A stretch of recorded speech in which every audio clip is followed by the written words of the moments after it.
السلام عليكم شباب ورحمة الله وبركاته. شلونكم؟ شخباركم؟ اعذرونا على الانقطاع، حبيت صار لي قد ما منزلكم صور لكم عن الطيور، فاليوم قلت خلنا اصور لهم على الطيور. شوفوا الطيور صار لنا قد ما صاعدينهن ولا معزين السطح، لان تعرفون شهر رمضان وحارة. هذا القبش هسه من حكيت يلا صار له ساعة ما يصيح، لان الطيور هم هسه مطلعهن العصر. هسه ندبرهن اكل وبلكة اللحق نطيرهن نراويكم اياها، لان ماكو عليهم لا صيد ولا هاي. اشتريت ذاك احمر طير على مود هاي عندي طيرة حمراء زايدة يزوجها البارحة، يلا صعدتلهن، باقي اخوي يصعدلهن لان حتى ما مصعد لا مرتبين السطح ولا هاي.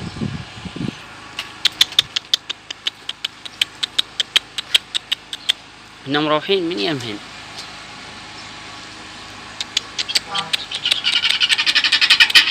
شباب هذا القبش البري، شوفوا اللون ايش قد حلو. اكو بيه اللون الابيض وذاك الثاني رصاصي، هذا على بياض، وشوفون شلون يعني يختلف عن هذاك الاملح جنه.